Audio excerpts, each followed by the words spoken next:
कधी ऊस तोड तर कधी दुसऱ्याच्या बांधावर पडेल ते काम. कितीही कष्ट उपसायचं पण पोरीला शिकवून तिच्या पायावर उभं करायचंय असा निर्धार कारभारी शेख यांनी मनाशी पक्का केलेला. शेतकरी बापाच्या कष्टाचं चीज लेक मुने खाणं केलंय. ही कहाणी आहे अहिल्यानगर जिल्ह्यातील शेवगाव तालुक्यातील पिंगेवाडी गावच्या बाप लेकीच्या जिद्दीची.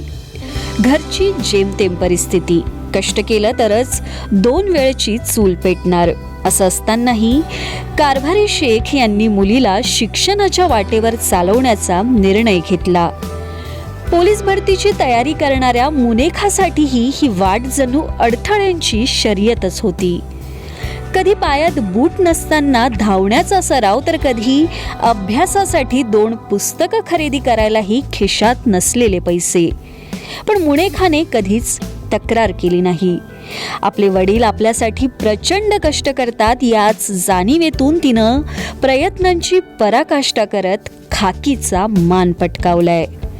मुलगा मुलगी पोलीस भरती करतोय हे म्हटलं की आजही त्यांच्याकडे तितक्याशा सन्मानानं पाहिलं जात नाही.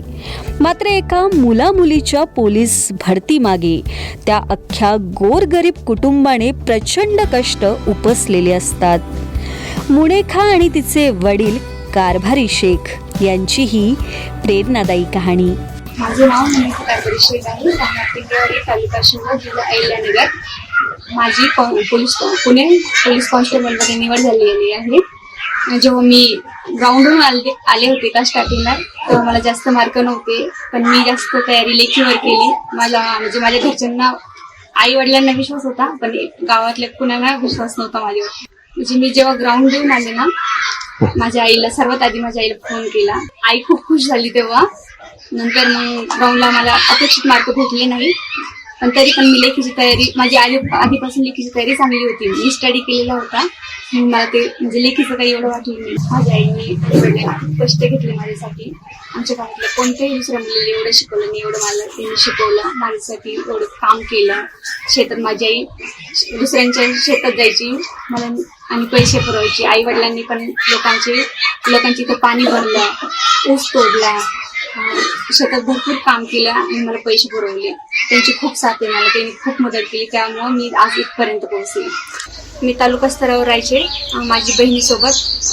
तिने मला खूप सपोर्ट केला. नेहमी माझ्या पाठीशी उभी राहिली. मला नेहमी म्हणजे अभ्यासाबाबतीत ग्राउंडच्या बाबतीत नेहमी मदत केली. शूज वगैरे काही लागले तर पैसे म्हणजे नेहमी तिने मदत केली. आई वडिलांनी तर केली, पण तिचा पण खूप हातभार आहे माझ्या पाठी म्हणजे यशामागे. मी रोज सकाळी 5 वाजता उठायचे. मी गावात तयारी नाही केली, मी तालुक्या स्तरावर तयारी केली. रोज 5 वाजता उठून माझं ग्राउंड 2 किलोमीटर होते. रोज पायी जाऊन ग्राउंड करायचे. 6 वाजता यायचे. तिथून नाश्ता वगैरे करून नंतर मग माझे लायब्ररीला जायचे. 6 ते 7 तास अभ्यास करायचे. आणि नंतर मग माझा रोजचं डेलीचं शेड्यूल होता. आणि माझे फ्रेंड सर्कल पण खूप छान होते. म्हणजे मला प्रोत्साहन करायचे, नेहमी सांगायचे, मार्गदर्शन करायचे असं म्हणजे काय करायचं काय नाही करायचं. जसं मी या गावची पहिली महिला पोलीस झाली माझ्या आई वडिलांच्या कष्टामुळे, तसं इतर पालकांनी पण त्यांच्या मुलींना शिकवावं. मुलीमध्ये भेद नाही करावा. त्यांना पण म्हणजे त्यांच्या कष्टांना बळ द्यावं, त्यांना उडू द्यावा. आणि ते एक दिवस नक्कीच त्यांच्या आई वडिलांच्या कष्टांचं फळ त्यांना देते. सांगेल की हा तुमची इच्छा असेल, तुमच्या मनात जिद्द असेल, तुम्हाला करण्याची म्हणजे खूप इच्छा असेल तर किती अडचणी आले, किती अडचणी आले, किती काही झालं तरी पण तुम्ही तुमच्या निर्णयावरती ठाम राहायचं आणि तुमचं लक्ष्यापर्यंत पोहोचत राहायचं. एकदा लक्ष निश्चित केलं ना तर नंतर मग तुमच्या लक्ष्याकडे नेहमी चालत राहायचं. किती काही झालं तरी पण मध्ये थांबायचं नाही. अशा अनेक अडचणी येतील, पण त्या अडचणीला मात करून तुम्ही तुमचं काम करत राहायचं. आता आनंद वाटतो. कष्ट आता काय ऊस तोडून कष्ट दिले पुन्हा त्यानं डोरी याचं त्याचं काम करून मुलीला मी जास्त शिकवलं. त्यांच्या पालकांनी त्यांनी बी शिकावं. जसं मी शिकवलं तिला तसं त्यांनी शिकावं. त्यांच्या पाठीशी उभा राहावा. शिकायचा प्रयत्न आई वडिलाचा असतो, पुढं मुलीचं काम करण्याचं असतं. कष्ट करूनच पैसे द्यावा लागले तिला. शेवटी वेळेस प्रश्न आला, पण मला कष्ट करूनच द्यावा लागले. तितकी थंब धरावं लागली थोडी. असं रोज कुठं पैसे असतात का कष्ट करण्याचे? कमवून आणून द्यावा लागले तिला शेवटी. मुलीला आता शिकवा करता जास्त कष्ट करूनच शिकावं लागलं मला शेवटी. त्याच्यानंतर मग मी ऊस तोडला.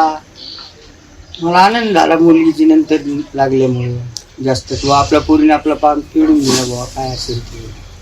नाही तर जोपर्यंत रिजेक्ट लागत नाही तोपर्यंत माझाही जीव बी थोडा होतो. मुलगा आणि मुलगीचा काही मी फरक वाटला नाही मला. मुलगी माझी चांगली होती म्हणून इथपर्यंत पोहोचली.